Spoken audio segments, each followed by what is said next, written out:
I'm eating so much popcorn. I can't stop. Somebody help me. Help me. I think we're back.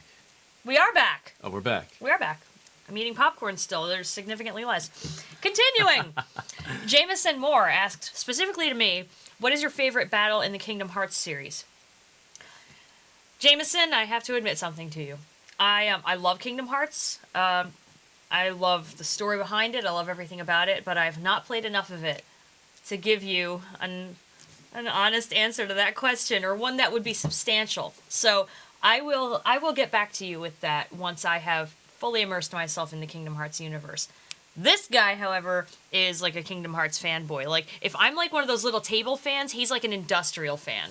So I'll let him answer that question. Yeah, like, okay, for instance, he has this thing. No. I think it's upside. If there's anything I'm a fanboy about, it's this and. They probably can't see it through the laptop. Kingdom Hearts. Yeah, I mean, I don't know. It's awesome. Yeah. Anyway, battle. Sephiroth was a real crazy battle for me. That's the only thing I can kind of think of, like, right off the top of my head. There's probably been others though. But as far as like intense controller throwing, you know, yeah, kind of battles, that was definitely one of them. Let's see. Jack Crowder, what song has always made you creative? A song that you can put on and it'll turn the right gears, makes you reflective. That's deep, huh? That's loaded. That's a loaded gun. I can't think of just one. There's never just one. I mean, maybe depending on my mood, you know, if I'm in a particular mood and I'm like composing something, you know, dark, and I want a little break and look for inspiration, something dark, you know. But hard to. Yeah, no, stop eating the popcorn. I can't help it. It's really good. He pops it on the stove. I pop it on the stove. Yeah. Can you have any? I can't think of just one. Yeah. It really is one of those things that it just runs the gamut. It really depends on, you know, where we're at, what, you know, where in our headspace we happen to be residing in terms of creativity and how we're feeling. You know, I have been listening to so much Nine Inch Nails lately, it's actually kind of ridiculous. So that's kind of like where I've been going, but there's not one song. Like, even when I pinpoint an artist, I can't pick out a song. So I don't think we can fully answer that question, but I hope we gave you a basic idea of, Yeah. you know. Good question, Hopefully. though. Yeah, that's a really good question. Let's see what's next. How many bears would Bear Grylls grill if Bear Grylls could grill bears? I think the real question is, how many Bear Grylls would a bear grill if a bear could grill Bear Grylls? Don't mess with me on the tongue twisters. Okay? Don't. Yeah, don't. Just don't. Don't. Let's see. All right, we're going to leave it at that. Josiah Whitefield, do you ever think of filming a music video for the song Walls Made of Glass Inside an Aquarium? That sounds hard. That sounds really hard. Is there water in it or not? Someone else asked, is there water? Would it be... No water. Guitars no and water?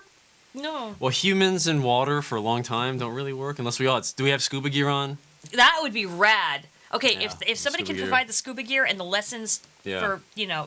Okay, yeah. Yeah, we'll do it that way. Let's see. I can't read that because it's not written in a language I can read. Shoot. But Anyway. Who are your musical and non-musical influences? Well, I think we covered musical. Non-musical. Non-musical. Well, for me, I had to start out by saying my dad, because he's the reason I got into music in the first place. You know, my dad was in a band and everything, so he was cool, and I wanted to play guitar. So both of my parents really have been unbelievably supportive. So them first and foremost. Let's see. Carl Sagan. Carl Sagan. He's definitely one big influence Yeah. on us. Lyrically, I'm a big fan of Khalil Gibran. He wrote books like The Prophet, The Madman. Awesome stuff. C.S. Lewis also for lyrics and stuff, although I don't necessarily always kind of share his kind of viewpoint, but it just brilliant writing. Yeah, a lot of philosophers, kind of political, you know, figures that have changed things. I don't know about Nathaniel Branden. Nathaniel Branden, right? Yeah. Yeah. He wasn't really a political figure necessarily, although Right. he did have some good political commentary. Yeah. But he's more of a psychotherapist, as it Yeah. were. Great. And, Great fantastic. stuff. Great author and everything. Let's see. Would you rather fight one horse-sized duck or 100 duck-sized horses? Eric Zenhai, that is an odd question. I don't want to fight any. Can I just hug Can we just hug them? all the ducks? Well, like if they're small little horses, I would love to see that. I know that'd be the cutest I don't have thing. to fight them, but to see that would be pretty fun. I would hug them. I would hug all the duck-sized horses. Let's see. Do you? What's next? Stephen Witten. Do you consider a broken down car parked? Oh, no, not really. I guess he didn't really do it on purpose. So, no. Mark Carraro? I think that's how I'm pronouncing it. Oh, we already answered that one though about the aquarium. Yeah, I know, but we're just gonna. The algae eaters is a good point. That's you don't true, want yeah, a bloody, you're right. bloody video. You don't want a any bloody bloody video. No bloody. Dear word. Oh, maybe you do, but No. I don't think we do. But let's see. Why do we park on driveways and drive on parkways? Why do kamikaze pilots wear helmets? Okay, there you go.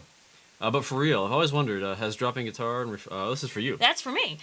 From Mike Glover. G-Love! I know you, G-Love. I've always wondered, has dropping guitar and dedicating yourself to vocals changed your perspective / influences in music? Well, just to kind of set the record straight, I never dropped guitar. I still do play, just not in a band situation. It's my first instrument, but not my only instrument. I'm not playing it in a band anymore, as I said. So yes, my influences have changed only because I've put my focus on other things. So, before my main influence was Alex Lifeson, now it's Anthony Green.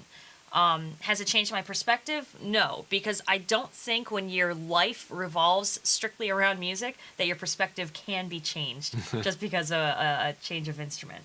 That's true. So no and yes. Well, there you have it. There you go. Yeah.